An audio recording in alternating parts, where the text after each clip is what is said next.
O centro, assim, talvez o ponto principal da carta de Tiago é o que a gente vai ver hoje. É ela também o ponto onde eu já falei para vocês de Martinho Lutero, que ele ficou revoltado com a carta de Tiago. Diz a lenda que ele chegou a até rasgar o livro de Tiago por causa disso aqui, tá? E como a gente vê aqui na figura, é um cara agasalhado no frio. Uma moça vira para ele e fala: eu tenho frio. E ele fala: tá bom, Deus te abençoe, que Deus te dê um agasalho. Vai com Deus, né?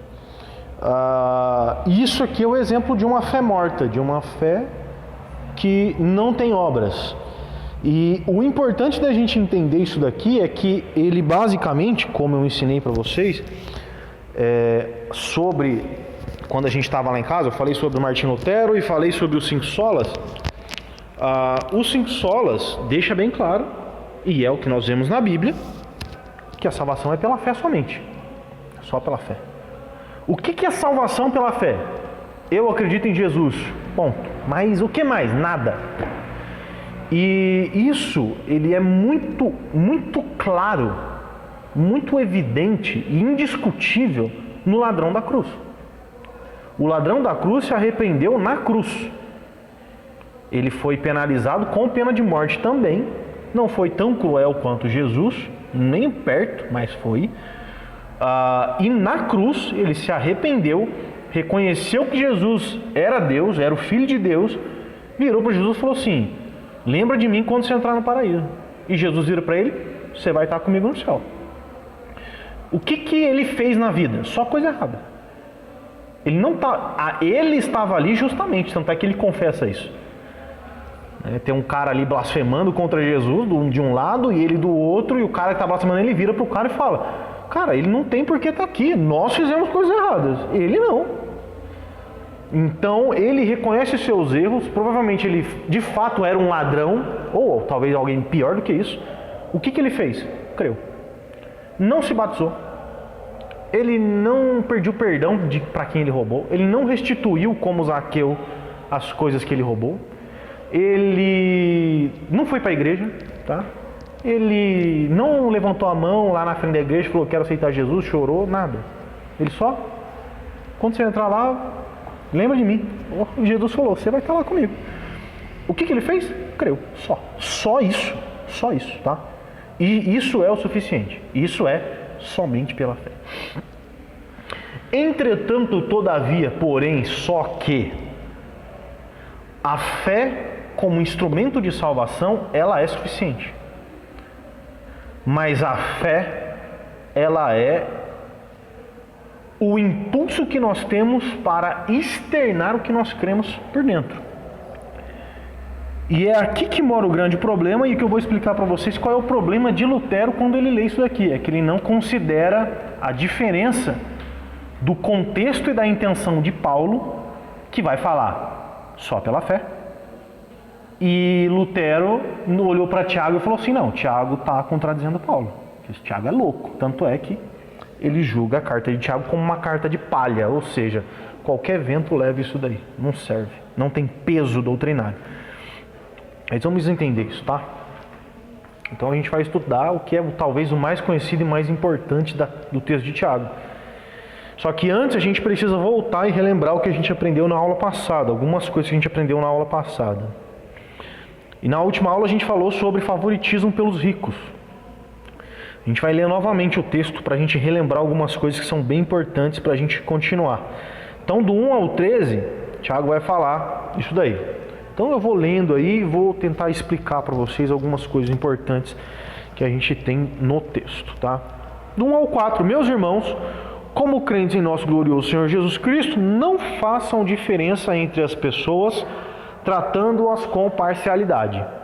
O que ele está falando? Discriminação entre as pessoas. Ponto. Porém, entretanto, calma, é qualquer tipo de discriminação? Não. Suponham que na reunião de vocês, aonde é o contexto dessa discriminação? Na igreja. Eu queria que o Emerson estivesse aqui, e depois eu até posso falar isso com ele, mas é um equívoco para mim você falar que preconceito é pecado. Não é pecado. Na minha cabeça, preconceito não é pecado. E eu vou te explicar o porquê. Se você for agora num presídio de Tremembé e fizer uma pesquisa, pega 100 prisioneiros, quantos deles, olha, falei na desgraça e apareceu? Glória a Deus.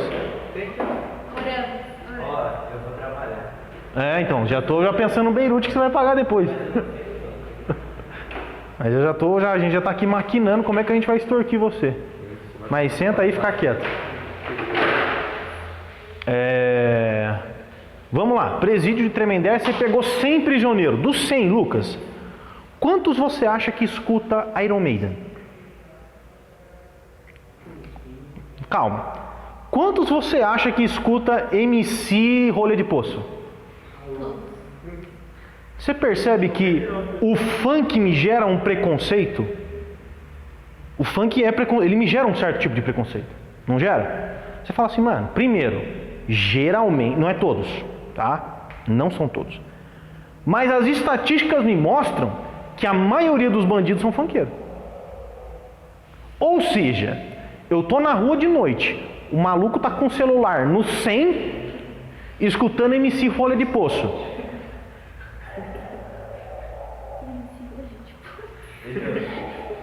Uma vez fui sair da escola, um moleque tinha um bom estilo assim.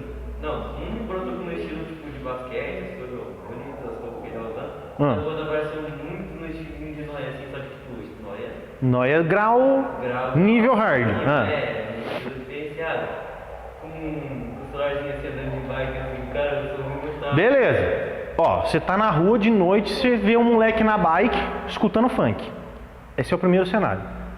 Qual é a sua sensação? Ponto. Agora, você está na mesma rua, vem um cara de bike escutando Maria Gadu. Qual é que vai te dar mais medo? O funkeiro. Não é verdade, gente? O próprio funkeiro vai confessar isso. Que se um funkeiro, ele estiver na rua e encontrar um outro funkeiro na rua, é mais provável o outro funkeiro do que a Maria Gadu. Por quê? Isso é estatística. O que o preconceito faz comigo então? Preserva a minha vida, preserva o meu celular, me faz correr. Todo funkeiro vai me assaltar? Claro que não. Agora eu vou te explicar uma coisa. Uma vez eu estava jogava videogame, joga aí, né? Online. Eu estava conversando com um cara que ele era negro, preto. E ele estava prestando um concurso para entrar na Polícia Federal. E a gente começou a conversar, sabe o que ele falou? Cara, você tem que ter medo de preto. Eu falei, ô louco, como assim, mano? Ele falou, é simples, cara. Se você entrar pra polícia, isso é estatística. A maior parte dos carcereiros do Brasil são negros. Todo negro é bandido? Não. Só que a própria raça negra acaba produzindo algo que acaba amedrontando a sociedade. Eu não tenho medo de preto. Isso não é um problema pra mim. Mas ele era preto, ele falou assim, cara, você tem que ficar esperto com os neguinhos, cara. Eu não estou falando isso para você ficar com preconceito. Não. Mas a probabilidade entre o branco e o negro é maior. Quer dizer que eu vou discriminar o negro? Não. Agora, vou pegar o outro exemplo para a gente encerrar. Eu estava lá na Espanha. Estava dentro do ônibus. O ônibus parou num ponto lá. Aí eu com a Carol, pá, beleza. Daqui a pouco o ônibus parou no ponto e eu escutei o cara conversando do meu lado aqui assim, no ponto de ônibus. E ele se despediu. Eu falei, mano, vou explodir, filho, vou explodir. Quer dizer que aquele cara era um terrorista? Não. Só que o histórico dos seus antepassados e dos seus co-irmãos de fé é que pessoas que agem, que falam daquele jeito, explodem as coisas. O que o preconceito faz comigo? Vou vazar desse busão. Preservei minha vida. Vazou? Não. Mas você percebe que eu já, liguei o sinalzinho de alerta. Entenda uma coisa, o preconceito é uma ferramenta de defesa pessoal, gente. Agora vamos para onde? Reunião de vocês. Mudou. O que é preconceito? O que é Seleção de pessoas. O Diomedes tem uma empresa. O Diomedes contrata qualquer pessoa? Não. Ponto. Ele é parcial, então? Você foi contratado. Tinha outras pessoas concorrendo com você? Por que ele desprezou os outros? Porque ele escolheu. Ele fez acepção de pessoas. Ele falou assim, vou selecionar X e não vou selecionar Y. Por quê? Dentro de uma empresa, você seleciona pessoas. Vocês vão casar, não vão? Vocês vão casar com qualquer pessoa. Igual vocês fazem na igreja, de receber todo mundo. Qualquer pessoa vai dentro da sua casa. Por quê? Porque você é preconceituoso. E é por isso que eu falo que eu sou um preconceituoso convicto e permanecerei sendo até o final da minha vida. Se aparecer na minha rua, eu tô de noite, um moleque, de guidinho, um neguinho, celularzão, camisa do Corinthians, meia na canela, Juliette, eu vou falar, mano, a probabilidade por causa do estereótipo é grande. Quer dizer que ele vai me assaltar? Lógico que não. Até porque você está aqui, né? Exato, o Luquinha. Não, mas o Luquinha não parece tão de guidinho assim. Não é tão igual. Mas assim, vocês perceberam? É normal e é legítimo. O que eu não posso fazer com o meu preconceito? Tirar a parte da igreja aqui. Fora da igreja. Não posso menosprezar ou prejudicar pessoas por causa do meu preconceito. Por exemplo, eu tenho uma empresa. Uma empresa de ar-condicionado. Chegou lá o neguinho corintiano com óculos de Juliette, etc. Que é quem lá? O irmão do Michael Douglas. Como é que é o nome dele? Michael Henrique e o Michael Douglas, né? O Henrique não é esse carinha? Ele chega lá de Juliette, bicicletinha, meião na canela. Não é esse cara? Ele não foi contratado. Por que ele foi contratado? Porque o Diomedes falou assim, não importa se você é corintiano, se usa Juliette, se escuta heavy metal, como eu escutava. Tanto é que o heavy metal aqui foi mandado embora. E o funkeiro tá lá. É verdade. A magia sei lá quantos anos. Então, exatamente. Então vocês estão percebendo que contextos diferentes, tá? Eu não casei com qualquer pessoa. O que eu fiz? Fui preconceituoso. Selecionei a pessoa que eu ia casar. E se eu não tivesse sido, eu ia escolher qualquer um. Então, o que você não pode fazer com o seu preconceito? Prejudicar pessoas por isso. Pode ser que um cara de terno e Bíblia venha me assaltar? Com certeza. Só que a probabilidade é muito pequena. É muito pequena. Pode acontecer? Claro. Tá? Ponto. E dentro da igreja? Agora sim, na reunião de vocês, imagina. Entra um homem com anel de ouro e roupas finas, e também entre um pobre com roupas velhas e sujas. Se vocês derem atenção especial ao homem que está vestido com roupas finas, e disserem que está um lugar apropriado para o Senhor, mas disserem ao pobre, você fique em pé ali, ou sente-se no chão junto ao estrado onde põe os meus pés,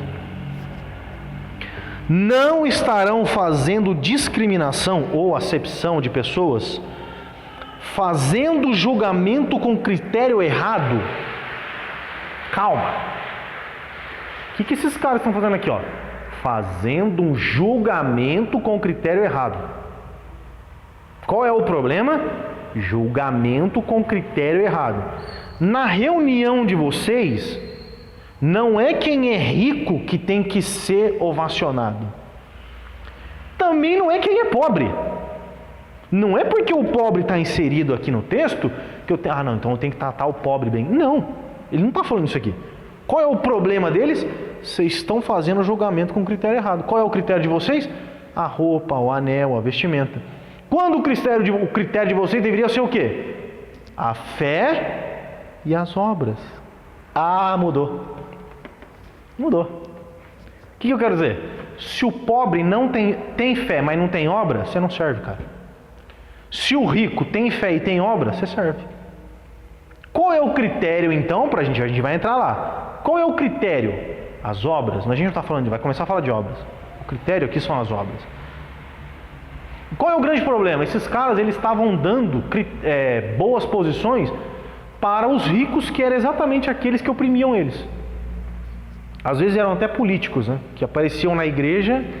Nossa, olha, o Bolsonaro chegou. Mito, mito, mito.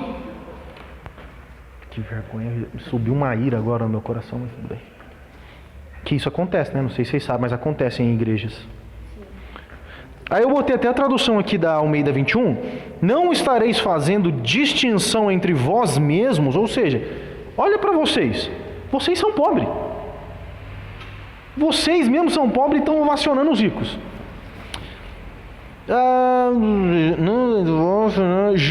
Tornarem juízes que se baseiam em padrões malignos. Ou seja, vocês estão se baseando em coisa que não tem relevância nenhuma para a posição de um cristão que deve ser tratado dentro da igreja. O que eu quero dizer com isso é, se nós temos na nossa igreja um rico que tem fé e obras, ele precisa ser bem tratado como um irmão. Se o pobre entra aqui, é sem vergonha, vagabundo, fala que crê, mas não está nem aí, não deve ser tratado como irmão.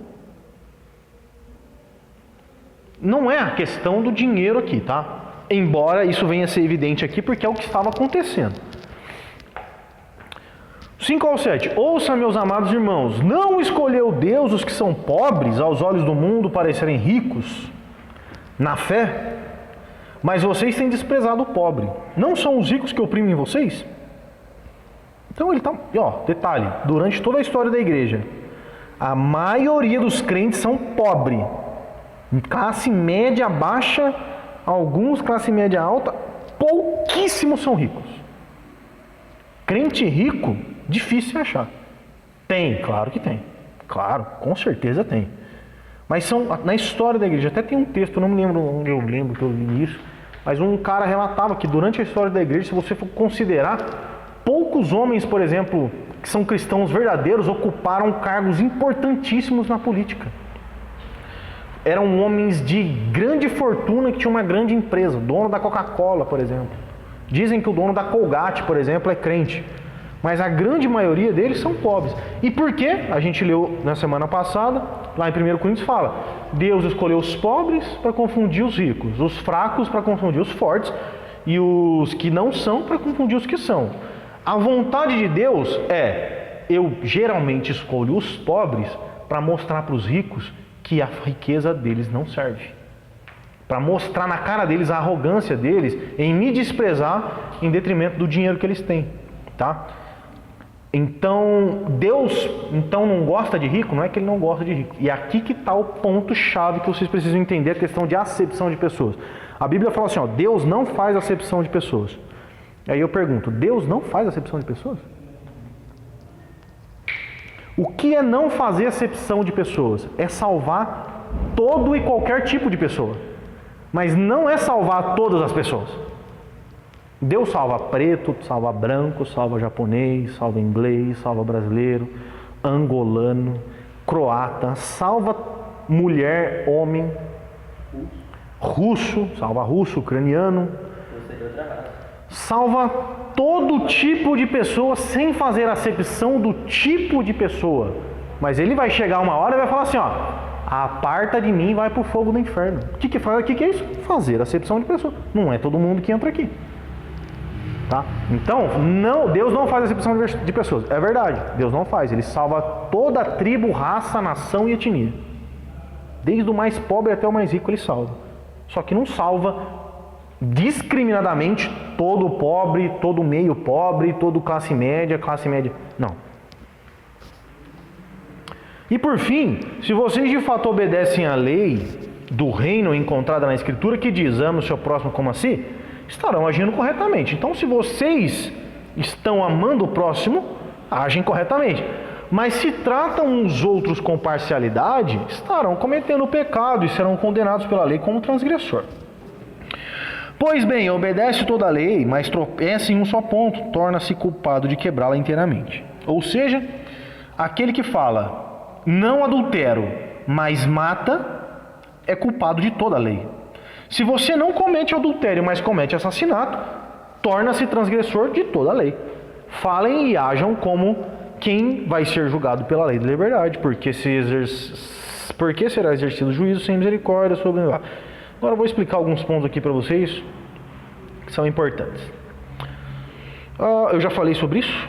Uma coisa importante, primeiro ponto que vocês têm que ter em mente: dentro da igreja todo mundo é ovelha. Ah, mas é o Bolsonaro, o presidente da República, ovelha. Não, mas é o velho da van, riquíssimo, ovelha. Nossa, mas é o mendigo ali da esquina, ovelha igual. Só tá fedendo mais, mas é igual ovelha, mesma coisa. Não, mas esse aqui, ovelha, filho. Lá fora ele é leão. Lá ele é formiga, é besouro, sei lá o que ele é lá fora. Aqui dentro, ovelha. Todo mundo. Nossa, mas lá ele era criminosaço. Vagabundo, sem vergonha, bandido, matou um monte de gente. Entrou aqui dentro, ovelha. O Michael, ovelha. Ovelha. Nossa, mas ele era uma pessoa muito boa lá fora, comprava e pagava, ajudava os pobres, é mesmo? Ovelha. Ovelha. Então nós precisamos fazer julgamentos com critérios corretos, tá? Que é o quê? Observar fé e obra. Basicamente é o que nós vamos aprender aqui. E alguns pontos mais importantes, que é o que vocês precisam ter em mente aqui, é que quando o Tiago ele fala assim, ó, vamos lá, aquele que obedece toda a lei, mas tropeça em apenas um ponto, torna-se culpado de quebrá-la toda a lei. Ou seja, Deus fala, não minta, você não mente. Mas Deus fala assim também, não bata no coleguinha, e você bate no coleguinha, você quebrou toda a lei. E ele diz, porque aquele, ou seja, o único cara que falou não adulterarás, ele também falou não matarás. E qual é o importante ponto que a gente tem que ter aqui? Em nenhum momento a gente viu Tiago falando que esses irmãos estavam matando um ao outro. Mas por que ele fala não matarás? Por que ele utiliza a lei não matarás e também a lei não adulterarás? Aí a gente precisa ir aonde? Lá no Sermão do Monte. Lembra que Jesus falou assim, ó, alguns aí, a lei diz que não matarás, mas eu vou falar um negócio para vocês. Aquele que cultivar ódio no seu coração já é réu do fogo do inferno. Então se você tem ódio no coração, você fala, não, tem um ódio desse cara que eu quero matar ele. Você já está matando.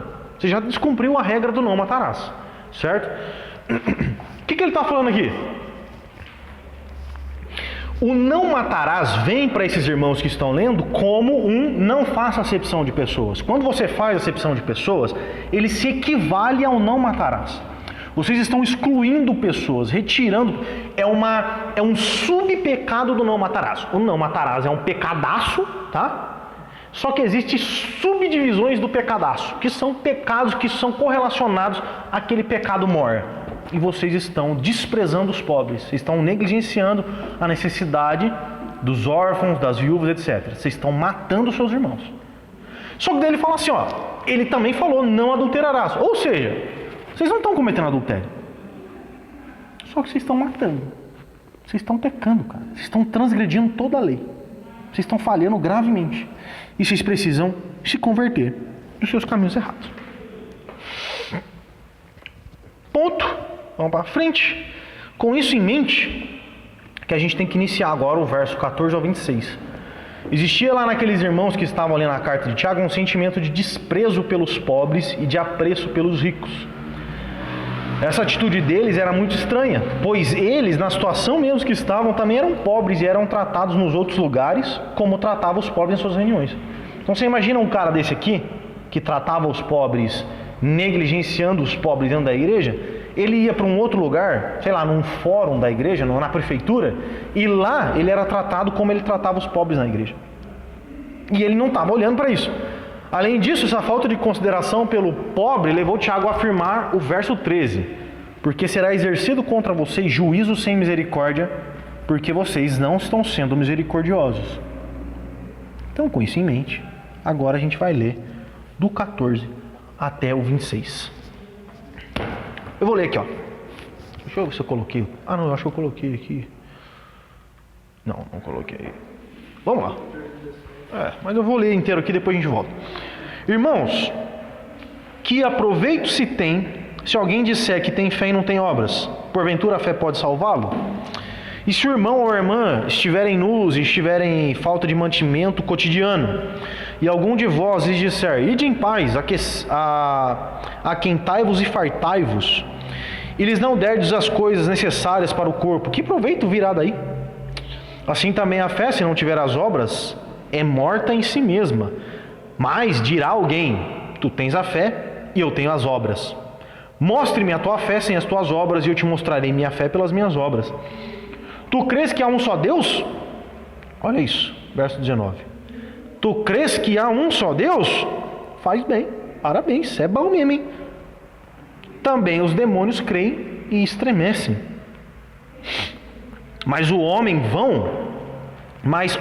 vão, queres tu saber que a fé sem obra é morta? Ou seja, você, ô cabeçudo, você quer ver como a sua fé sem obra não tem valor nenhum, ela é morta? Eu vou te mostrar. Abraão, nosso pai, não foi justificado pelas obras quando ofereceu sobre o altar o seu filho Isaque?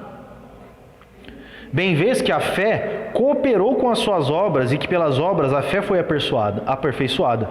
E cumpriu-se as escrituras que diz: e creu Abraão em Deus, e foi-lhe imputado como justiça, e foi chamado amigo de Deus.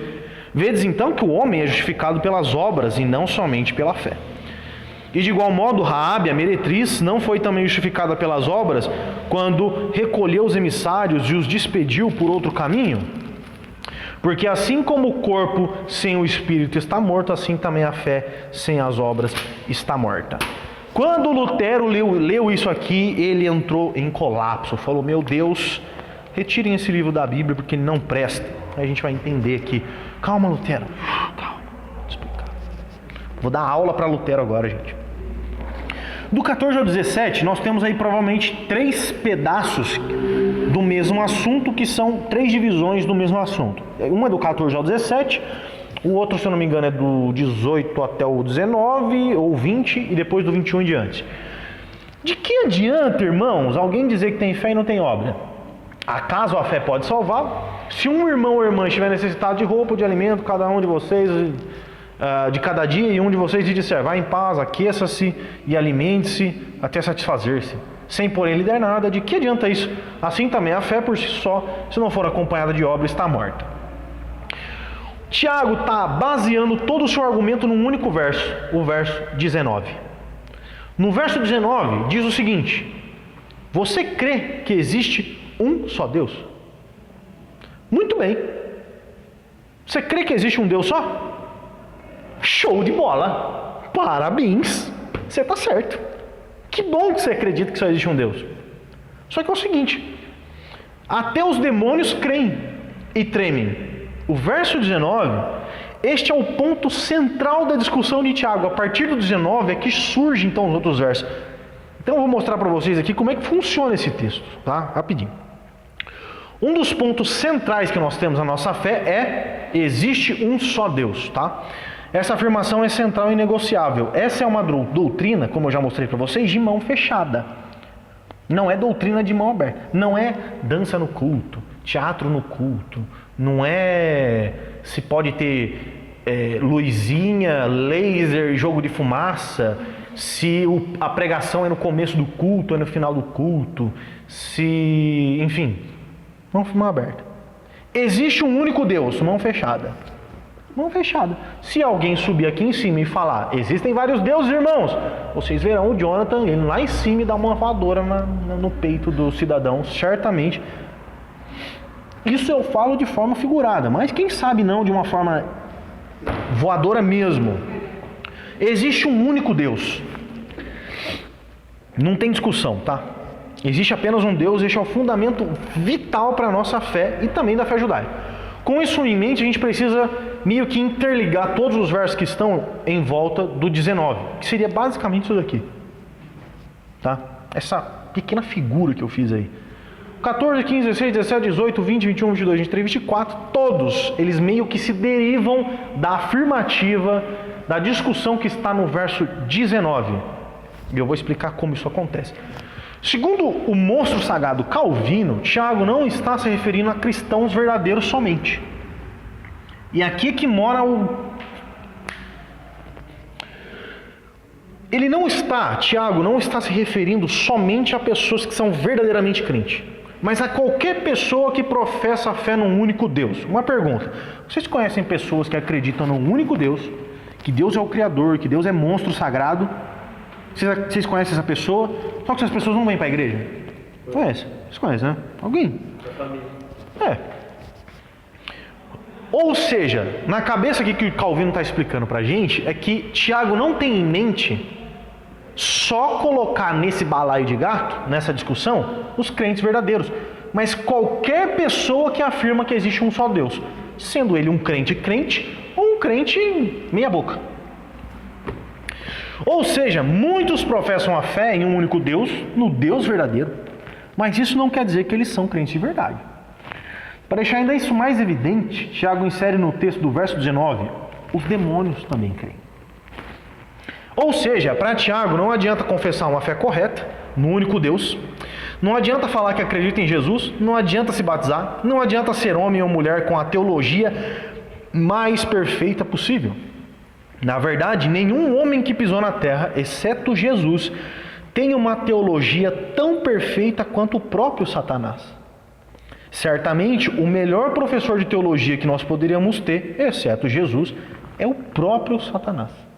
Se tem um professor bom de Bíblia, que conhece a Bíblia de cabo a rabo, que está aqui, ao nosso derredor, louco para nos tragar, é um caboclo chamado Tinhoso.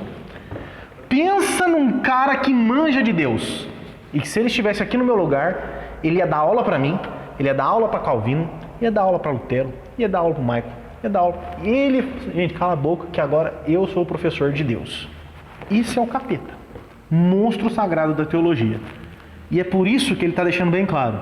Você acredita que Deus é um só? O capeta também acredita. Olha que beleza, gente. Olha que maravilha. Que bonito, né? O Satanás também. Se você perguntar para o capeta, capeta, Deus é poderoso e ele é o criador dos céus e da terra? Opa, ele é monstro. Deus pode salvar as pessoas? Deus perdoa pecado? Perdoa. Tanto é que ele mesmo falou: ué, você não é Deus? Transforma essa pedra em pão. Deus pode fazer isso por você. Ele tem esse poder. Se você pular daqui, os anjos de Deus vão vir te salvar, porque Deus faz isso. Envia os seus anjos. Se tem um cara bom de teologia, é o Satanás. Só que qual que é o xiriguidum dele? Qual que é a malemolência do capeta? E tenham isso em mente, gente, que eu vou explicar para vocês aqui, é muito sério. Tem um texto na Bíblia que fala assim: veio para roubar, matar e destruir. E às vezes, frequentemente, vocês vão ver esse texto sendo inserido ou se referindo ao diabo, que o diabo veio para matar, roubar e destruir. É verdade? É verdade. Mais ou menos. Esse texto está falando dos fariseus. Os falsos mestres, pastores vagabundos, o que eles fazem? Eles matam, eles roubam e destroem as pessoas. Qual que é assim, a artimanha principal do capeta? Além de ser o nosso acusador, de virar para você e falar assim: olha, você pecou, hein? Você pecou, vagabundo. Você é sem vergonha, você não é de Deus, não. Isso ele faz, né? Mas além disso, uma especialidade extraordinária do diabo, que ele faz muito bem, por sinal, ele é muito bom em fazer isso, é distorcer a palavra de Deus. Essa é a principal arma dele. É ele chegar em Eva e falar assim: o que Deus falou para você? Ah não, ele falou que se a gente comer vai dar ruim. Nada. Vai nada. Ele sabia que ia dar. Naquele momento o diabo sabia que se Eva comesse ia dar ruim. Ele sabia que Deus tinha falado aquilo para ela. Ele sabia que de fato aquilo era pecado e que aquilo ia trazer consequências para Eva e para Adão. Só que o que ele fala? Mesmo sabendo da verdade, se você comer, você vai ser igual a Deus. Por isso que ele não quer que você não coma. Você vai saber o que é o bem e o mal. Você vai ser igual a Deus. Deus não quer que você seja igual a Ele. Pode comer, relaxa, filho. Não vai dar nada. Ah, não vai dar nada? Demorou para comer. Comeu. Dá nada. O que ele sempre faz? Dá nada. Relaxa. Não escute Deus. Não, ele fala assim, ó: mano, Deus não tá... Não, cala a boca. Manda Deus calar a boca. É isso que ele faz. Cala a boca de Deus. Distorce a palavra de Deus. Essa é a principal armadilha do cão. Então, tenham isso em mente, tá? Vamos voltar. Tiago faz uma pergunta retórica lá no começo: o que adianta ter uma fé e não ter obras? A resposta que ele quer ouvir é nada, não adianta nada. Ele já falou isso antes. Lembra que ele falou assim, ó: a religião verdadeira é aquela que cuida dos órfãos, das viúvas, não sei o quê, e a religião vã é você ouvir e não praticar. Até lá no começo ele falou de ouvir e praticar. A palavra obras aqui, isso é importante você ter em mente, que a palavra obras, né? Ele está falando de que adianta, meus irmãos, dizer que tem fé e não ter obras. Essa palavra obras, ela não pode ser entendida só dentro do contexto que ela está aqui, de quê? Ajudar os pobres, ajudar os necessitados. Não é só isso. Nesse texto, as obras têm a ver com ajudar necessitados, mas as obras não se limitam a isso. As obras devem também ser entendidas como obras de obediência, obedecer a Deus, ou cumprir os mandamentos de Deus. E eu vou adiantar um pouquinho, o que ele falou no final do texto de Abraão? O que Abraão fez? Obedeceu a Deus. Abraão ajudou algum pobre? Abraão deu dinheiro para alguém? Agasalhou alguém? Não. E Abraão fez uma boa obra. Então, não é só ajudar os pobres, mas é obedecer a Deus. Em suma, em geral, até mais do que ajudar aos pobres, é obedecer a Deus, porque obedecer a Deus é também ajudar aos pobres. Então, dentro desse texto, a gente talvez tenha ainda mais uma maior evidência de essas obras não serem ajudar os pobres, mas obedecer a Deus de um modo geral, e a sua lei e a sua vontade. Tá? Tiago faz outra pergunta: acaso a fé sem obra pode salvá-lo? Imagina Martinho Lutero lendo isso. A fé sem obra pode salvá-lo? E Martinho Lutero, depois de ter lido Paulo, é lógico. Ué, mas é claro, porque as obras não salvam, é a fé que salva. A fé sem obra salva. O ladrão da cruz foi salvo. O que Tiago está perguntando, esse retardado? Só que vamos lá, ele faz mais uma pergunta: acaso a fé pode salvar se ela não tem obras? E a resposta é negativa, não pode salvar. E eu vi aqui, ó, que há muito tempo atrás, quando eu estava estudando esse texto, ó, eu grifei aqui e escrevi do ladinho: não, a fé sem obras não salva. Eu vou explicar. É aqui que mora o grande problema de Lutero. Como eu disse já para vocês, a lenda fala que Lutero rasgou a carta de Tiago. O problema de Lutero era o fato de que Tiago estava contradizendo boa parte dos escritos de Paulo. Eu acho que o Emerson, se eu não me engano, ele até falou sobre isso, né? Que Paulo meio parece contradizer Tiago, etc. E esse era o grande problema de Martinho Lutero. Então, ao ler Tiago, Lutero deve ter surtado. O que Lutero não percebeu é que Tiago não estava indo contra os ensinos de Paulo, mas trazendo luz aos ensinos de Paulo. A intenção de Tiago é utilizar as obras como demonstração da verdadeira fé ou religião. Então lembra que Tiago lá no capítulo 1 ele falou sobre isso, que existe uma diferença entre a religião verdadeira e a religião falsa. Qual é a religião verdadeira? Aquela religião que você ajuda os necessitados, as viúvas, os órfãos, não se mistura com o mundo, com o mal, com as impurezas. Qual é a religião falsa? Você fala que ouve e não pratica. É misturar um pouquinho de verdade, que é ouvir e ir no culto, aprender na escola bíblica, só que não praticar. Então, o problema de Martinho Lutero é que ele não percebeu que a ênfase e a intenção de Tiago são coisas diferentes. Eu trouxe aqui uma coisa importante para vocês terem uma ideia, que é uma ilustração que o Augusto Nicodemos mostra. Nicodemos ele fala que a nossa fé é como a seiva da árvore. O que é a seiva da árvore? Sabe o que é? O suquinho? É o suquinho. O suquinho. De fato é o suquinho, né? Você corta a árvore, por exemplo... Boldo? Eu não sei. Mas a seiva da árvore é esse suquinho. Puxa, é tipo seiva. Você martela no bagulhinho e começa a ir. Isso é a seiva. Em botânica, então, a seiva é esse líquido que circula nas plantas. Pode dizer que ela é equivalente ao sangue do ser humano. A função da seiva na planta vascular é realizar o transporte de nutrientes para todas as células do vegetal, da árvore. Então a seiva nada mais é do que como se ela pegasse nutriente lá na raiz, no solo, e esse nutriente fosse colocado no sangue, na seiva, e esse nutriente fosse passando por toda a árvore e fosse nutrindo a árvore para que ela cresça e dê fruto. A fé é a seiva que corre invisivelmente dentro dessa árvore e mantém ela viva. Agora, o fruto é a manifestação externa. O que eu quero dizer com isso? A prova incontestável de que a árvore está viva, a fé e obra são dois lados da mesma moeda. Onde tem uma, a outra também está. O que eu quero dizer é, quando você olha uma árvore, a árvore tem fruto. Automaticamente, ou ela tá bonita, tá dando flores, etc. O que você fala? Tem seiva dentro dela. Tem seiva. Se você olha uma árvore, ela tá seca, não dá fruto, não tem nada, ela tá morta. Não tem seiva dentro dela.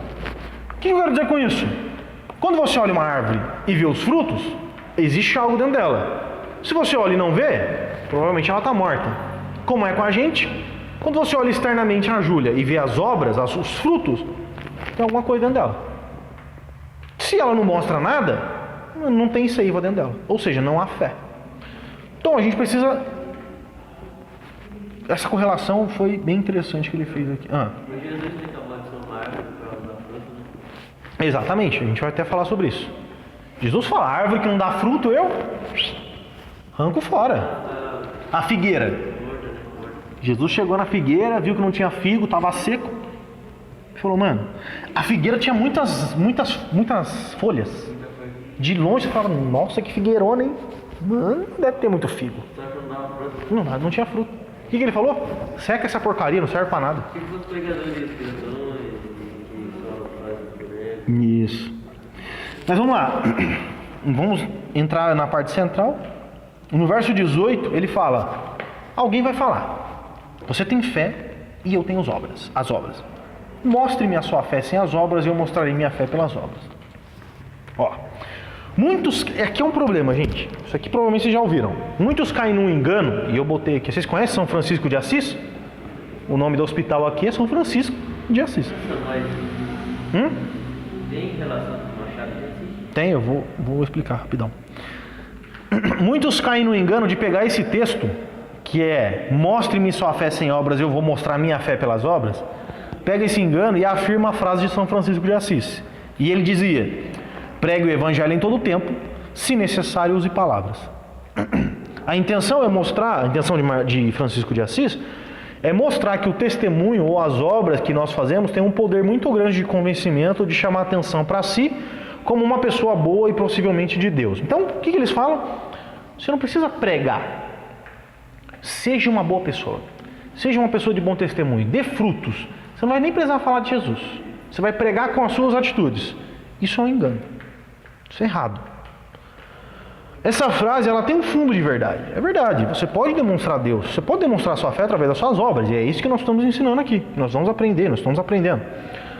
Mas não é uma verdade absoluta. O evangelho é pregado por palavras e é testificado com obras e atitudes. Jesus não fez o que Francisco de Assis fez. Disse, ele pregou e testificou sua pregação através de suas obras. Jesus não simplesmente veio aqui, curou cego, fez morto levantar, ressuscitou pessoas, etc. e ficou quieto. Não, Jesus pregou. A primeira coisa que Jesus fez depois de ter sido batizado foi para o deserto. Quando ele sai do deserto, ele vai para uma sinagoga fazer o quê? Fazer milagre? Não. Ele pega o livro de Isaías, na sinagoga, o Espírito do Senhor Deus está sobre mim e me ungiu para pregar boas novas aos quebrantados.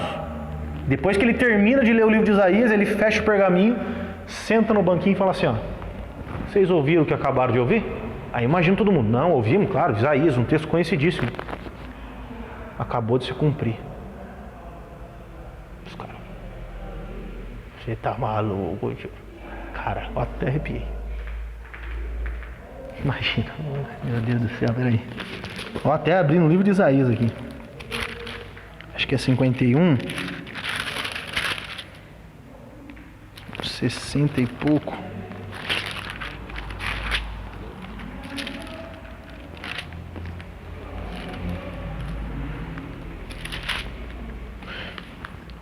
Jesus entra na sinagoga, depois ele foi batizado, foi para o deserto. Primeira coisa que ele faz, depois de sair do deserto, vai para a sinagoga, pega o pergaminho e começa a ler.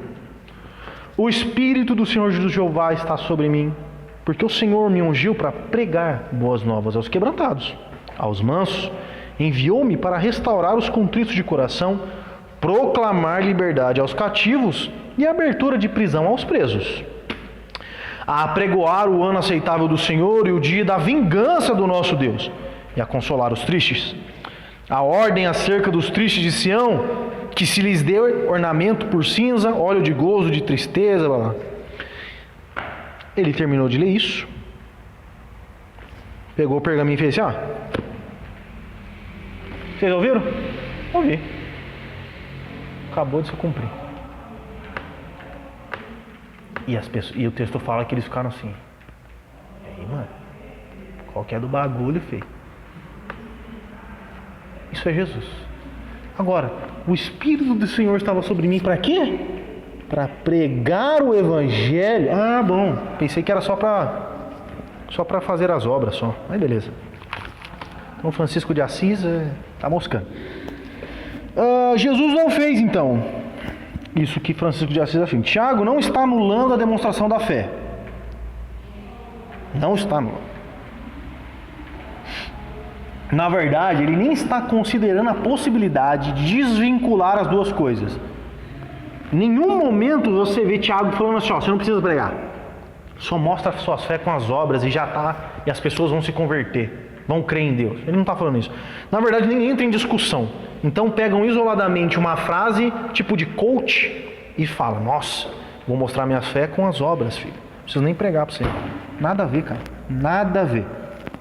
Então você pode ser o Buda, você pode ser o próprio Cristo encarnado. Se você não pregar, você não está cumprindo a vontade de Deus, que é ide e pregai o Evangelho a toda criatura.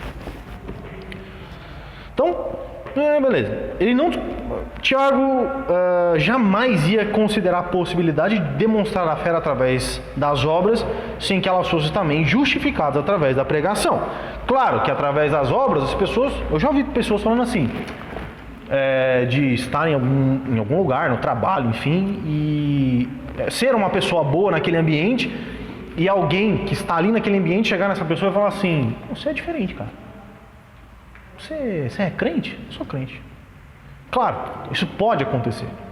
Agora, imagina, você é diferente. O que você é? Eu sou crente. Aí, tá bom.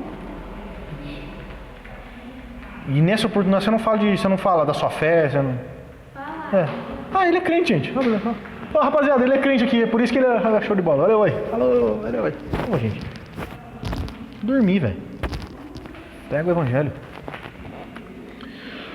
O ponto principal de Tiago é afirmar que uma fé verdadeira, a fé crida e pregada, só pode ser manifesta de forma autêntica quando ela, após confessa, se torna também em prática. A profissão de fé não é suficiente para comprovar a autenticidade da fé, mas é requerido as duas coisas. Você tanto vai agir conforme a sua fé, como vai pregar a sua fé.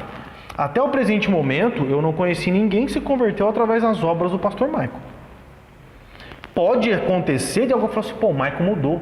Imagina um amigo bandido dele, cara, o Michael mudou, tá com uma vida boa aí, eu quero saber. Ô Michael, o que você fez? Saí do crime e tô indo pra igreja. Show de bola, então. É isso aí. É só ok. O Michael pregou para essas pessoas. Quer dizer que alguém se converteu só porque o pastor Michael levou a bala no coração? Ele falou, de Deus, ele se converteu. A questão é que a bala no coração que não matou alguém, ela precisa ser explicada. Toda obra, eu fui atropelado por um trem e não morri. É um milagre. É verdade. Nossa, é Deus. Tá, mas o que esse Deus faz? Como assim é Deus? Explica pra mim. A única maneira de alguém provar que tem fé é mediante ações. Você prova a sua fé com ações e atitudes que a comprovam, assim como a árvore. Como que a mangueira prova que ela é uma mangueira, Enzo? Dando manga. Você pode até ver se a...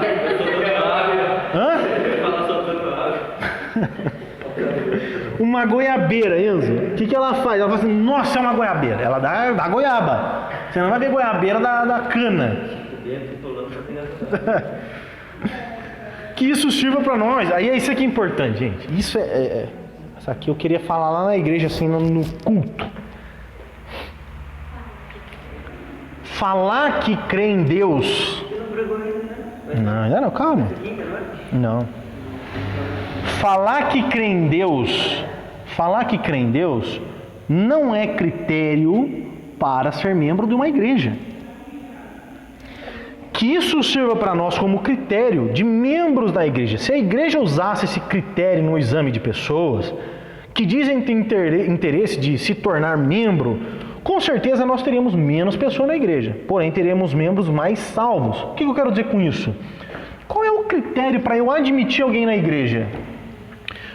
Vamos voltar lá no texto anterior, lá atrás. Não faça acepção de pessoas. Esse não fazer acepção de pessoas é dentro do culto, qualquer pessoa pode entrar, ouvir o evangelho. Jesus não fazia acepção de pessoas. Criança, até os fariseus, prostituta, criminosos, cobradores de impostos, todos os pecadores estavam ali com Jesus. Todos. Um monte de gente ruim que não prestava andava com Jesus. Jesus não fazia acepção de pessoas para ensinar as pessoas. Beleza? Só que daí lá na frente Jesus fala assim, ó, vou escolher 12. Escolher 12. Sem vergonha, vagabundo. Não presta. Acontece, ele sabia.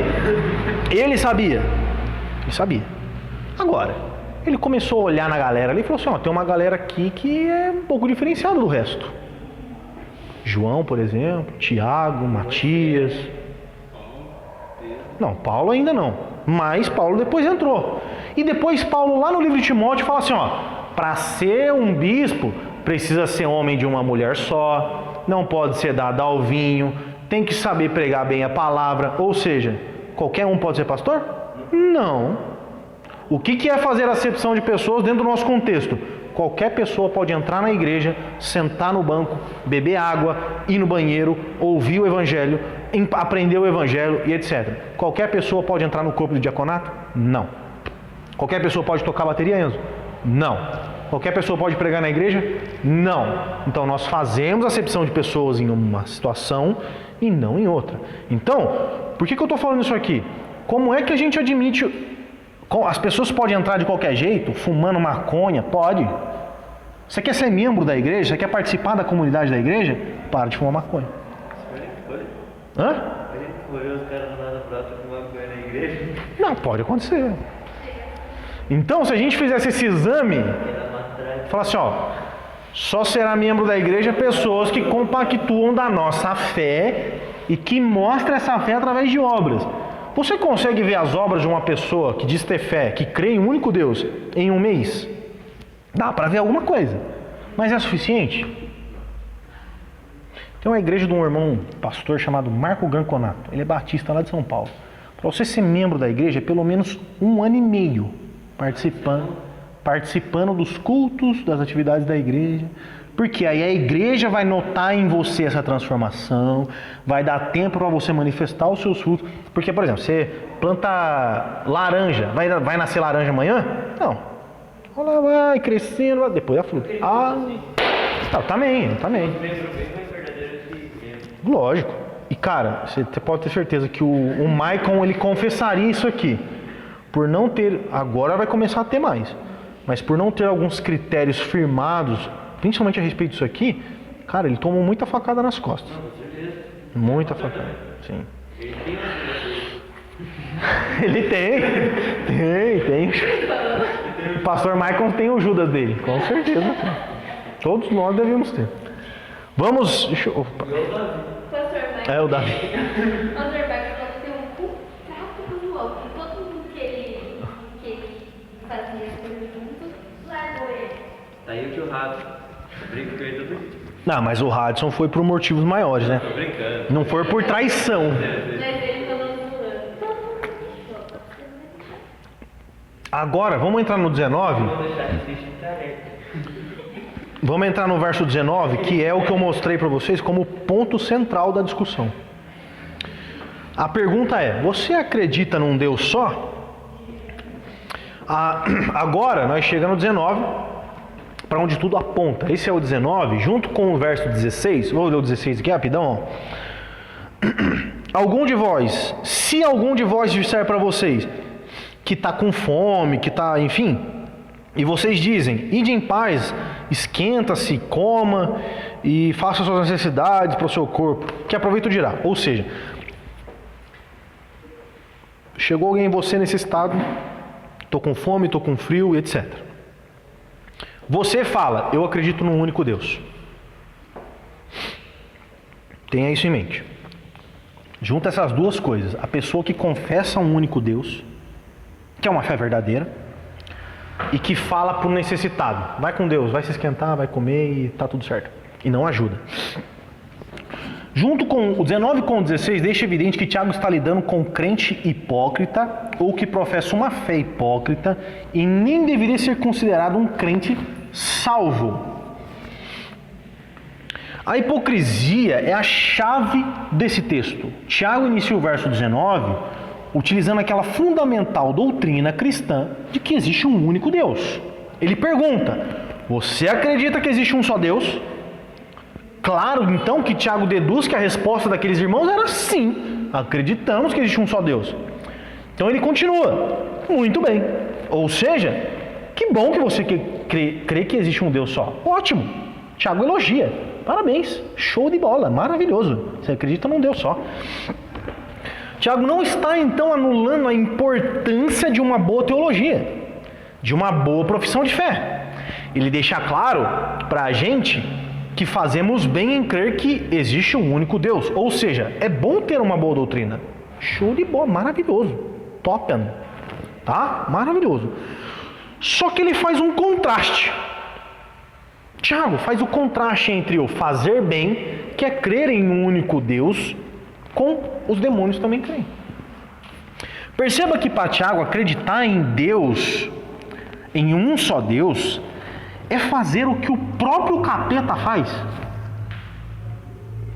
Você acredita então, pergunta, você acredita que Deus é poderoso, único, perfeito, eterno, santo, criador dos céus e da terra, salvador e misericordioso? Você acredita, Enzo? Maravilhoso, muito bom. Satanás também. E nesse sentido, você é igualzinho a Satanás.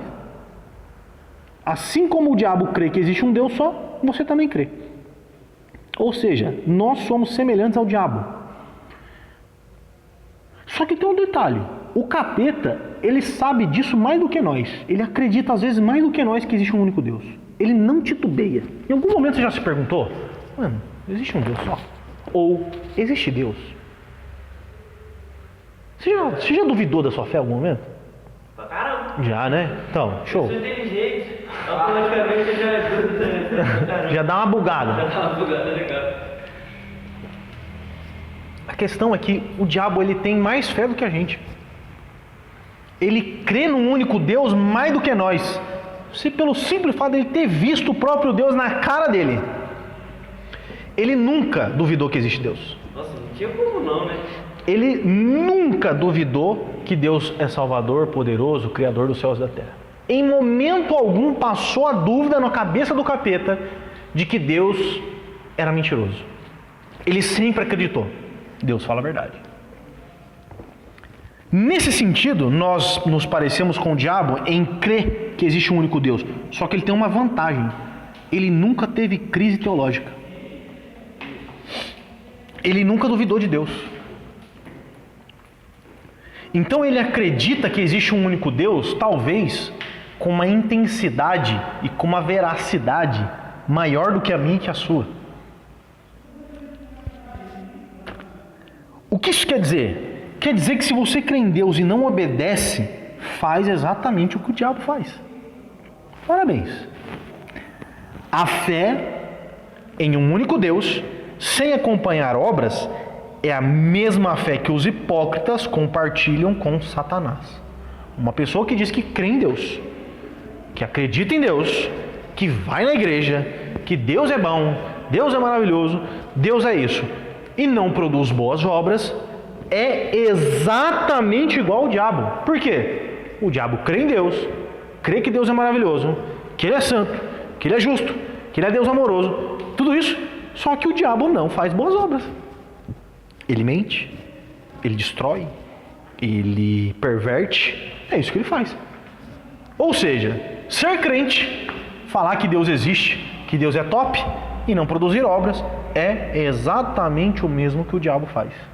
Parabéns se você vive assim. Hã? O diabo é o desocupado, né? Não, ele trabalha bem, cara. Pensa num caboclo. Vai ser que fosse humano, ia Então tem isso em mente, gente. Isso é muito sério. Muito sério. À frente. No 20, isso é importante. E aqui, quero mostrar um detalhe importante aqui, ó. O verso 20 diz: insensato, quer certificar-se de que a fé sem obra é inútil? Ou seja, o doente retardado, você quer ter certeza que a fé sem obra é morta? Eu vou mostrar para você, que é o que ele vai fazer, trazendo Abraão e Raabe para a discussão. Quando ele fala insensato, essa palavra não aparece por acaso. A impressão que nós temos é que ele está trazendo agora um sentimento de impaciência e de estresse com pessoas que têm essa mesma fé que o diabo, que têm essas mesmas práticas que o diabo. Ele vira para esses hipócritas que dizem ter fé e não têm obras e fala: insensato, ou seja, estou perdendo a paciência com você, tá? Cara, tipo assim, é tão óbvio que eu preciso de alguma forma te ofender. É isso. E para você que acha que crente não ofende ninguém, isso é mentira, viu? Crente ofende, sim. Opa, Jesus ofendeu. Raça de víboras. Quando Jesus vira para um fariseu e fala assim, ó, sepulcro caiado, por fora vocês são bonitos, mas por dentro vocês são mortos. O que ele está fazendo? Não está ofendendo? Ele não está denegrindo a imagem daqueles caras? Porque se a gente chegasse para ter irmãozinho que acredita que a casa é a igreja, você diria assim, ô mano, ó como saltar, aqui em casinha aí, Então, só que tem um detalhe, Enzo. Só que Deus está brincando só de fazer. Não, só que tem um detalhe. Quem você está ofendendo e como você está ofendendo. Jesus ofendeu os mestres da lei e fariseu. Vagabundo, pastor sem vergonha, safado, salavado, ladrão, pilantra, 2 pés no peito, filho. Não tem conversa. Agora, tinha muito pilantra, vagabundo, safado que não era fariseu. Ou seja, ele não tinha as leis. Ele não, às vezes não cria que existia um Deus. Ele não tinha fé. O que Jesus fazia?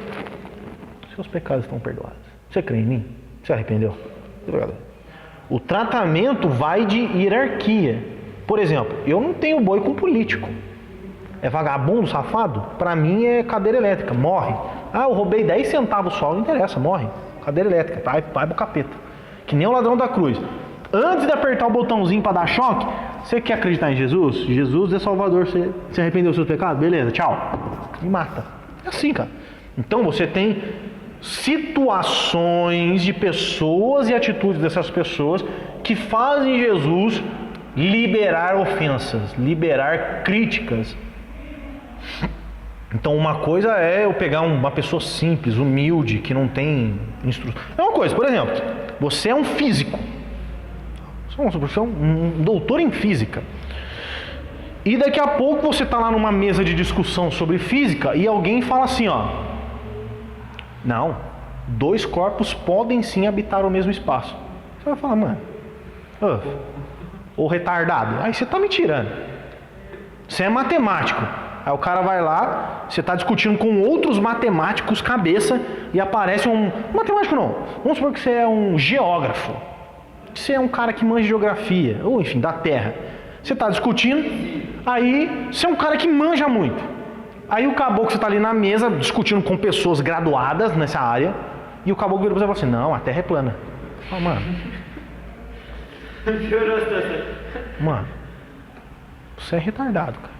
Você é doente. Você percebe que uma coisa é você discutir com uma criança que fala que a Terra é plana, que não tem às vezes, enfim. Outra coisa é você discutir com mestres da lei, que no caso o mestre da lei até extorquia pessoas, né? Enfim. Então, insensato, começa a demonstrar uma certa impaciência. Cara, mano, tô de bem com vocês não. Tiago chama aqueles que acham que só fé salva de insensatos, que quer dizer vazio ou destituído de verdade. É um adjetivo proposital. Não é só uma forma, não é um adjetivo que ele coloca aqui só para desabafar ou para... É um adjetivo, é uma ofensa proposital de falar, vocês são vazios, vocês estão desprovidos de verdade. Então, ele poderia colocar aqui, Raça de víboras. Pô, é uma ofensa? É uma ofensa. Só que não seria como uma ofensa aleatória. A palavra insensato quer dizer vazio ou desprovido de verdade. É exatamente o que eles estão fazendo, o que está acontecendo. Vocês são vazios. Tá? Tiago pergunta: ô insensato, quer ter certeza de que sua fé sem obra não serve para nada? Como eu disse antes, parece que Tiago está um pouco estressado e impaciente. O que nós podemos aprender com isso diante de pessoas assim é poucas ideias. Poucas ideias. Nego fala que é crente, pinta e borda. Não, eu sou crente em Deus. Eu, por exemplo, venho aqui, ensino vocês, prego, lá, legal. Daqui a pouco eu venho aqui e falo para vocês que não precisa de obras, começo a não produzir obras, não demonstro a fé genuína que eu digo ensinar, que eu ensino e digo que tenho. Vocês chegam em mim e falam assim: mano, é poucas ideias com você. Não tem conversa. Eu estou nesse patamar de ser ofendido. Eu estou na posição de, se eu ser hipócrita nesse sentido, vocês chegar com 2 pés no peito do Jonathan, assim, ó, me quebrar na porrada, tá? Então, com pessoas assim, é poucas ideias. A atitude de Tiago para com o insensato mostra a necessidade do confronto e da argumentação em busca do esclarecimento de pontos doutrinários e da persuasão dos que estão errados. Imagina se Tiago resolvesse simplesmente se calar e deixar que o insensato continue em seu caminho, crendo que sua confissão de fé, por ser ortodoxa, o salvaria. Por amor, não somente o insensato, mas a igreja de Deus, Tiago confronta, questiona e importuna, que seu exemplo não desperte nessa época de anodínia espiritual, disse Augusto Nicodemos. Ou seja, Nicodemos ele começa a observar que a atitude de Tiago de chamar esses irmãos de insensato, nós devemos replicar também. O que é isso que quer dizer? Eu estou te encorajando a argumentar contra pessoas que dizem ser crentes e não mostram sua fé em obras. Pessoas que ensinam, que pregam, que falam que é crente, que vive de falar que é crente, de não sei o quê, e não vive produzindo boas obras. Ou seja, o que Augusto Nicodemos vê aqui, que é muito interessante, que a ofensa de Tiago deveria nos estimular a ofender as pessoas que agem dessa forma, para o bem da igreja, para o bem da própria pessoa e dos outros que estão em volta. Até alguns aqui estavam aqui, né, no dia da reunião que a gente teve com o grupo de louvor, e a galera falou: não, repreensão com amor. Para com esse bagulho de repreender com amor, cara. Lógico que o amor, ele é o nosso nivelador do o que pondera nossas palavras. Como é que funciona? Eu tô aqui porque se eu não estivesse aqui eu não ia tocar. É o que eu falo com meu pai toda santa vez. Se ninguém vier na escola bíblica, nessas coisas, manda pra fora. Porque não tá. Exatamente. Enzo. Eu falei pra ele, Enzo, mas sabe o que você está falando? Olha pra você ver como a gente é cabuloso. A gente acabou de orar por isso. A gente acabou de orar por isso. Para você confessar isso. Que se você não vem na escola bíblica, você não toca. Ah, tá. A gente orou pelas pessoas que não participam da escola bíblica, para esses sem vergonha que não vem para a escola bíblica, que quer tocar, quer estar lá na mídia, quer não sei o quê. Vagabundo sem vergonha, perceba que está errado. Que ótimo. Na mídia, você tá na mídia porque eu tenho algo que fazer na igreja, que é o meu trabalho. Não é isso, né? Às vezes a pessoa gosta. O Rodrigo gosta, por exemplo. Pessoas gostam. Eles acreditam, né? Eles não vão. Não, sim, mas as pessoas gostam. Não é todo mundo assim. Mas o que eu quero dizer é, no dia da nossa reunião, eu deixei bem claro. Vocês têm que parar com esse negócio de amor, cara. Primeiro, a gente é tudo macaco velho. Você é novo, mas você nasceu na igreja. E outra, você é filho do Moisés. Então, se tem alguém que está calejado de críticas e de sermão, é você. Então, a gente é tudo macaco velho. Macaco velho aqui, a Júlia não é macaco velho. Quem mais não? Acho que só a Júlia. De resto é tudo macaco velho. A Thaís já faz tempo. Lógico que, para com esse negócio de amor. Não é para parar com esse negócio de amor. Mas a gente tem que perceber que existem situações que precisa ser incisivo, precisa ter autoridade, ser um ditador e falar, mano, sai fora, para, acabou. Hã? Ok, vamos pra frente pra gente terminar. E aqui a parte muito importante. Vou tentar. Aqui. Olha, não apareceu, que pena. Mas eu já mostro pra vocês. Do 21 ao 25, não, ele pergunta, ô retardado, ô insensato, você quer ter certeza que a fé sem obra é morta? Deixa eu dar um exemplo boi pra você, um exemplo de boa. Não foi Abraão? Olha só, calma. Eu vou mostrar pra você como é que a fé sem obra é morta. Vou te dar um exemplo. Poderia dar um exemplo de um monte de gente. Quem que ele pegou? Abraão. Abraão é o quê? O pai da fé. Então ele, tipo assim, eu vou apelar, velho. Eu vou no mais alto nível de fé. Naquele cara que é o nosso exemplo de fé, de pessoa que crê em Deus. O cara com 40 anos. 40? Ixi, agora eu vou esquecer, hein? Olha, eu falando besteira. Não. Acho que é isso mesmo. 80 anos, pô. Abraão com 80 anos, Deus chegou nele e falou assim: você vai gerar um filho e a sua mulher vai ficar grávida. Ele falou, como é que é o negócio? Para com esse bagulho, cara. Para com esse bagulho. Tem 80 anos, minha mulher já é velha de guerra também, minha mulher é velha de guerra. Para. Minha mulher é macaco velho, cara. Aí Deus virou para Abraão e falou assim, ó, sai da sua tenda, olha pro céu, conta as estrelas. Dá para contar? Não dá. Sua descendência vai ser assim. Olha a areia do mar, da praia. Dá para contar? Abraão ia estar até hoje contando a areia da praia. Não dá para contar.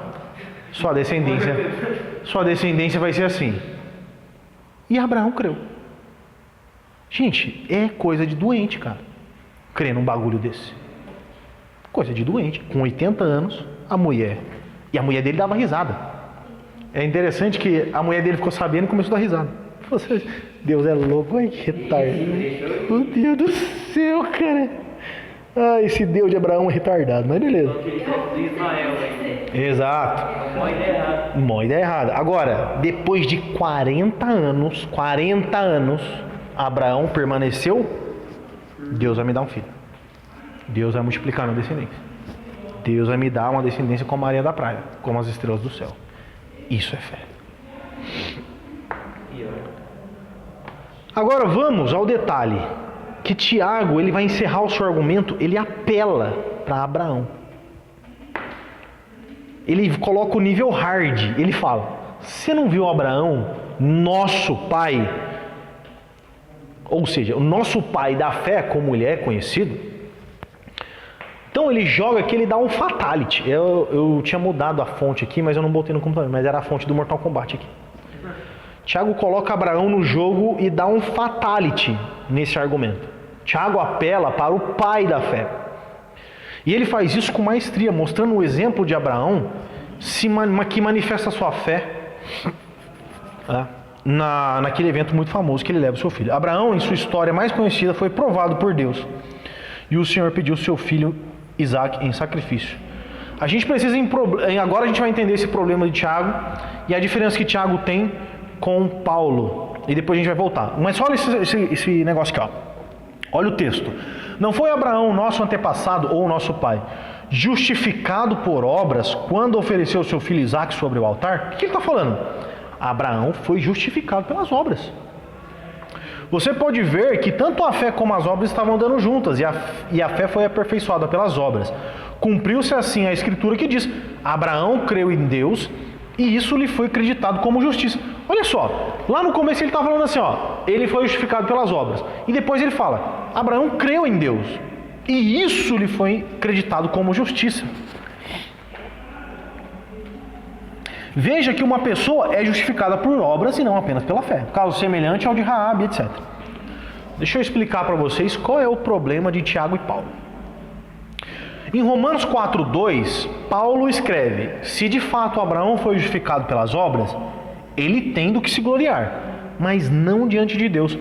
Então, resumidamente, Paulo ensina o seguinte, Paulo afirma que Abraão não foi justificado pelas obras. Não foram as obras de Abraão que justificaram ele, que lhe deram justiça, de se tornar justo diante de Deus. Aí Tiago 2,21 fala: não foi Abraão, nosso pai, justificado por obras, quando ofereceu seu filho Isaque no altar? E resumidamente, Tiago está falando que Abraão foi justificado pelas obras. Um fala que Abraão não foi justificado por obras, e o Tiago aqui está falando que foi. O grande problema que existe nessas duas passagens é que ambos parecem que se contradizem. E isso é um fato. De fato, existe uma aparente contradição. De fato, existe. E é isso aqui onde os católicos se apoiam para criticar os protestantes, e as 5 solas, que vão falar exatamente no livro de Tiago, que Abraão foi justificado pelas obras também. Aí os católicos vão criticar o protestantismo. Só que o problema a gente resolve quando nós olhamos o contexto em que ambos os textos estão inseridos. E aí a gente consegue distinguir as diferenças dos dois textos e a intenção desses escritores. O apóstolo Paulo, ele está falando que Abraão foi justificado antes de sacrificar Isaque. O texto que Paulo está utilizando para falar que Abraão foi justificado não é aquele texto que mostra Abraão levando Isaque para o monte lá para sacrificar ele. Ele está falando de outro, está falando de antes. Ele está falando assim, ó: Paulo, gente, esquece esse negócio que Abraão foi lá levar o filho dele, tá? Esquece. Quando ele creu, quando Deus chamou ele, falou assim, ó, vou te fazer uma grande nação, uma grande descendência. Quando ele creu, é que ele foi justificado. E isso está escrito em Gênesis 15, do 1 ao 6, que é onde Deus faz as promessas para Abraão. Então Paulo utiliza Gênesis 15 para falar: Abraão foi justificado quando creu. Tiago não se refere a essas mesmas promessas, mas agora ele está se referindo especificamente ao ato de Abraão de levar seu filho para o sacrifício. Então perceba a diferença. Paulo está falando de quando Abraão creu, quando Deus prometeu para ele, e Tiago está falando de quando Abraão foi levar seu filho. São coisas diferentes. A diferença entre Paulo e Tiago é que Paulo está fazendo a teologia da salvação, mostrando então que a salvação chega até Abraão quando ele crê. O que Paulo está mostrando para a gente? Abraão foi justificado quando ele creu. Ponto. Ele está fazendo a teologia. Se você perguntar: Paulo, como é que é para ser salvo? Somente pela fé. Como Abraão, quando creu, foi justificado. Ponto. É isso que ele está fazendo. Qual é o meio que o homem precisa ter? O que o homem precisa ter para ser salvo? A fé. Acabou. Mais nada. Mais nada. Só de fé. Só fé, só fé. Que nem Abraão, só creu. E já era. E permaneceu. Lembra do creu que eu ensinei para vocês também, né? O creu, a fé de Hebreus. Não é aquela fé. Fé, fé. Fé, fé, fé. Fé. Fé. É isso. Crê de fato. Firme. Se eu creio em Jesus, nossa, mano. Entendeu? É isso. Então Paulo, ele faz a teologia, ele sistematiza a salvação. Tiago não está fazendo teologia, mas ele está evidenciando a prática da teologia ou a consumação da fé. Tiago está mostrando para os leitores que a fé de Abraão foi consumada ou foi evidenciada quando ele foi sacrificar seu filho. Antes disso, Tiago falaria: Abraão já era salvo. Abraão já era salvo antes de levar seu filho para ser sacrificado. Ele já era, ele já tinha fé em Deus. Só que o evento de sacrifício de Isaque, que não se consumou, ele não matou seu filho, né? Mas esse evento foi o momento em que Abraão testificou que realmente cria em Deus. Então, qual é a grande diferença que Martim Lutero, burro, não percebeu? Paulo está fazendo teologia, sistematizando o processo de crer e ser salvo. Tiago, por outro lado, está falando o seguinte: quando é que você vê de fato que Abraão cria em Deus? Quando ele pega o seu filho. Deus pediu para eu sacrificar meu filho? Beleza, vou levar lá. Por que você vai fazer isso, Abraão? Porque eu creio em Deus, e se Deus me pediu, eu vou fazer. Se Deus me pediu, o que eu vou fazer? Levar meu filho. Ou seja, eu creio em Deus e vou fazer o que Deus quer, que é dar meu filho. Você entendeu a diferença? É muito simples, gente. É muito simples. Um está fazendo teologia e o outro está mostrando a evidência da salvação de Abraão. Pior que o sacrifício seria muito mais pesado que o processo de fé, porque se vive Deus, certeza uma hora vai vir, né? Mas é a promessa, né? E Abraão não vai ser uma pessoa. E aí, sabe o problema? É você ter que sacrificar o filho que você esperou meio que uns 120 anos por aí. Esperou muito tempo. Muito tempo mesmo. Do nada, assim, sabe? Porque Não, isso é um detalhe importante que você salientou. Olha o que Abraão fez. Ele recebeu uma promessa de Deus que Deus ia dar um filho para ele. Beleza, o filho chegou. Era o filho amado, o filho da promessa, top. Chega a Deus e fala assim: ô Abraão, tá ligado esse filho top seu aí? Legalzão, show, né? Você gosta muito dele, né? Você é muito feliz com ele, né? Então, só que o negócio é que você vai... Só que você vai ter que dar ele para mim. Você vai lá no Monte Moriá e vai sacrificar ele para mim. Abraão com certeza ficou meio cabulosado, mas foi. E é legal que no caminho eles estão indo, conversando. Aí Isaac vira pro pai dele e fala assim: ô pai, mas cadê o cordeiro para nós sacrificar? O que ele fala? Deus vai providenciar o cordeiro para o holocausto. Eu vou pregar o evangelho para vocês aqui agora, depois eu volto. Aí Abraão foi, subiu no Monte Moriá. Pai, cadê o cordeiro?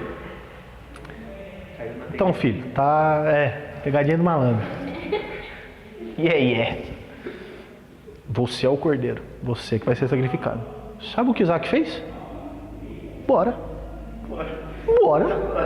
Demorou. É Deus que pediu? Foi Deus que quer? É Deus que quer, pai?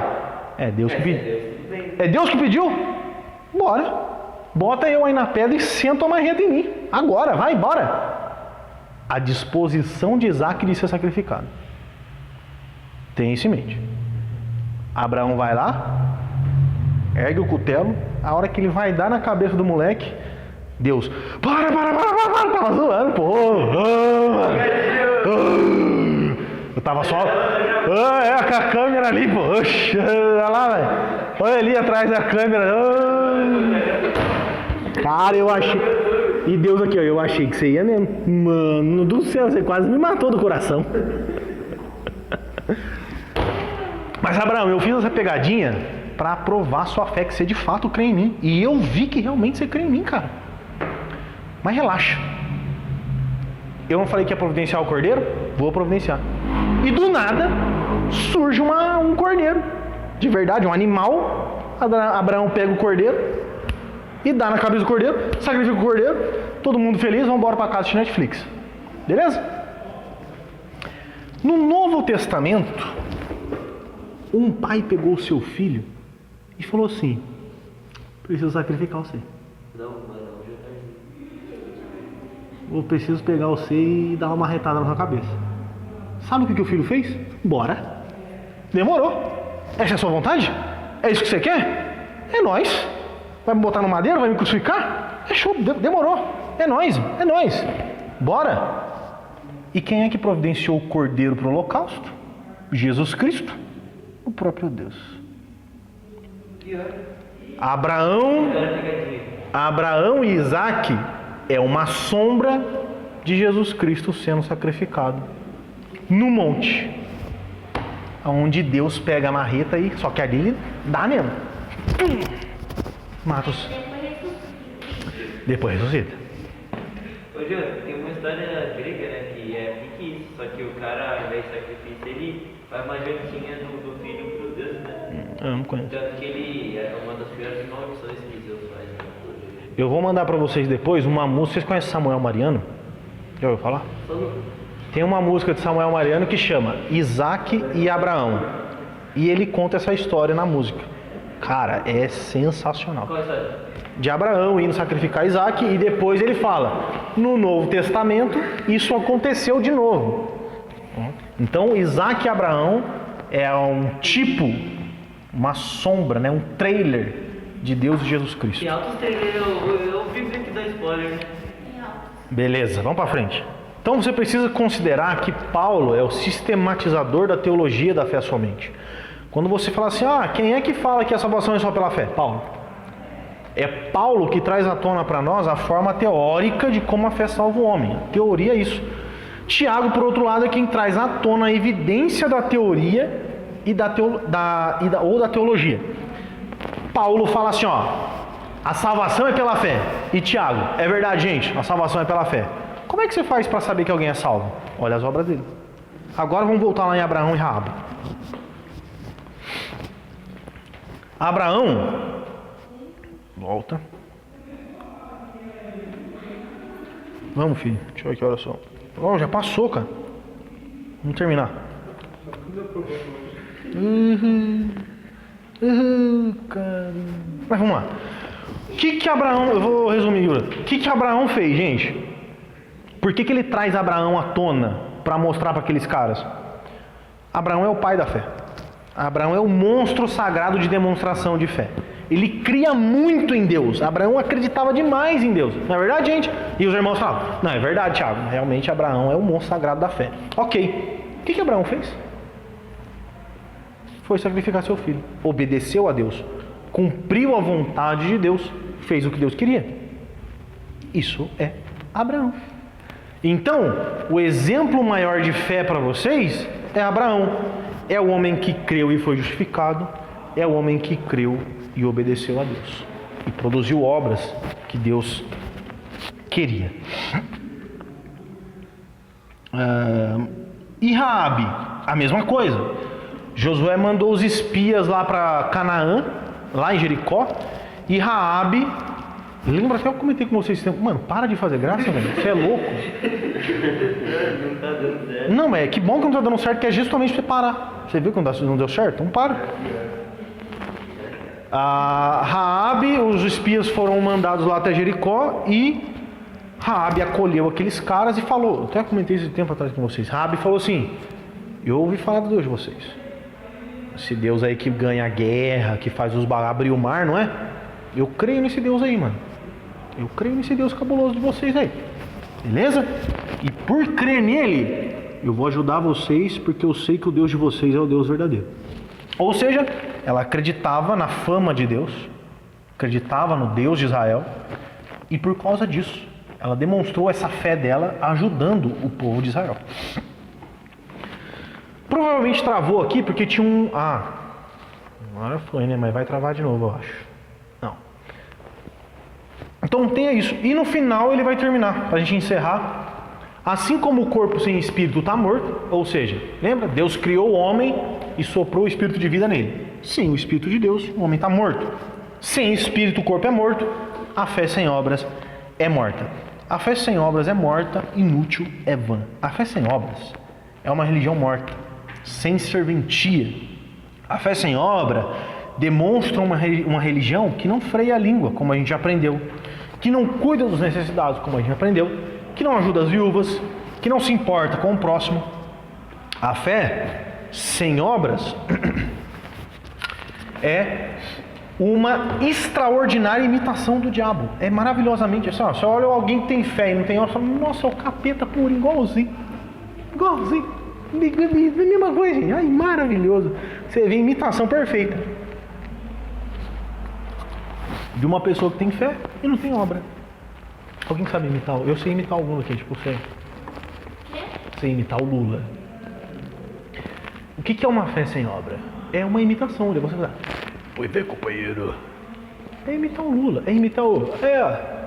tem que parar com esse negócio aí de homem com homem, mulher com mulher, tá ok? É isso.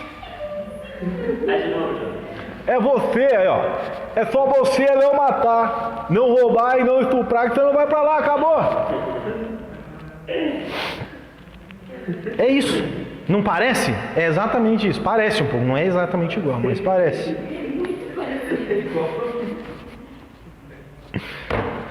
É exatamente quando você tem fé e não tem obra, você parece. E é exatamente quem não tem fé e tem obra é igual ao diabo.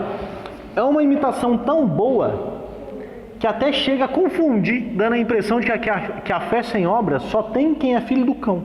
Então se você tem fé e não tem obra, eu falo, você é o diabo purinho, velho. Olha, igualzinho. Cara de um focinho de outro.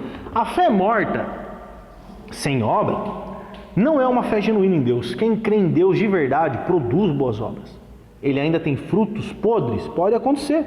Às vezes os frutos ainda podem estar verdes. Mas os que são salvos, os que estão ligados na videira, dão fruto. Na videira que é Jesus. A fé morta é uma evidência da falta de salvação? Sim. Quem não produz frutos é uma forte evidência que aquela pessoa não é salva, tá? Não é salvo. Os que não produzem bom fruto, ou aqueles que nem têm vontade de produzir bom fruto, não são salvos. Não são. O salvo, ele pode até errar. Ele até se sente mal e sabe que precisa melhorar. O salvo comete pecado terrível, como Davi, por exemplo. Mas ele se arrepende e pede para Deus criar um coração puro e um espírito reto. Você quer demonstrar que é salvo? Mostre as suas obras. Mostre sua vida em comunhão com a igreja, em obediência aos seus pais, em respeito aos seus professores e amigos de sala de aula. Quer mostrar para mim que você é salvo? Tem interesse de obedecer a Deus, de vir para a igreja e de ouvir as pregações e de aprender na escola bíblica. E aqui está o seu pai. Se você tem fé e não é salvo, você é isso aí, ó. É uma barba. Obras não é só ajudar os pobres, tá? O capeta precisa sair daqui que eu não estou conseguindo ver.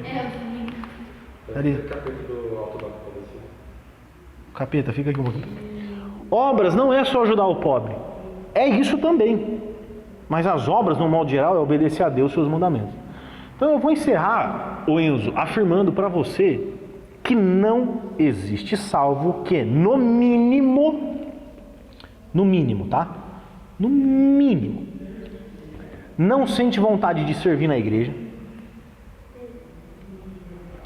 viver uma vida santa e aprender mais de Deus. Não sentir vontade, não é nem vir na igreja, não é nem vir na escola bíblica, não é nem viver é sentir vontade. Se você não sente nem vontade, mano, esquece que você está no caminho do inferno certinho.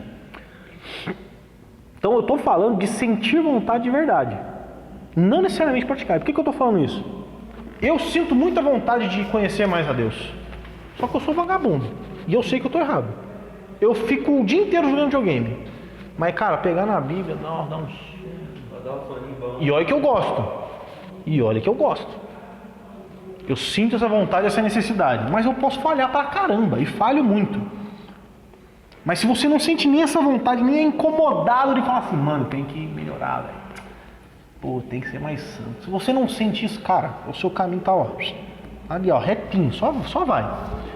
Se você fala que quem crê em Deus e não tem vontade de aprender sobre Deus, não tem vontade de conhecer mais o Senhor, se você não tem vontade de viver uma vida santa e reta e de dar bom testemunho, se você não tem vontade de servir na igreja e ajudar a comunidade na propagação do evangelho para os perdidos, toma cuidado que você é igualzinho ao diabo.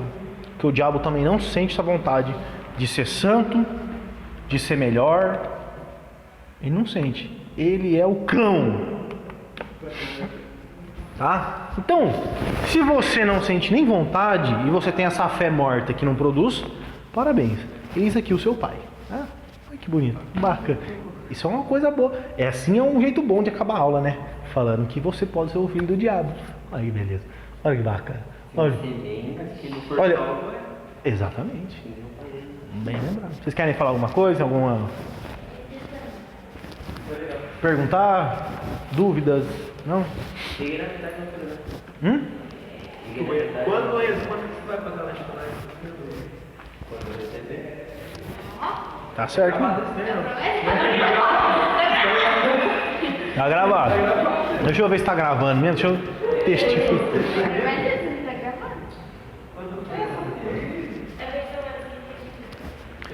Então, gente, é isso. Vamos levantar, vamos orar e bora pra casa. Não sei. Tá com algum BO esse negócio aí. Bora orar. Deus, em nome de Jesus, obrigado por mais esse dia, por mais essa aula. Nos ajude, Pai, a ter fé, a ter uma boa fé, uma boa doutrina e também praticar o que nós cremos, Pai. Para que nós não venhamos ser semelhantes ao diabo, que crê mais do que a gente às vezes, sabe muito mais que a gente e não pratica as boas obras. Esteja conosco, nos leve em segurança para nossas casas. E nós lhe agradecemos por essa aula, em nome de Jesus. Amém. Falou, rapaziada, é nóis.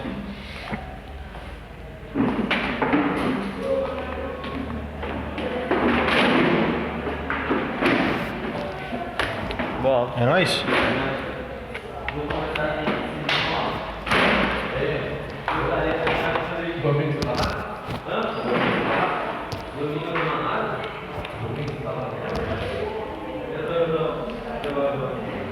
Domingo eu vou lá.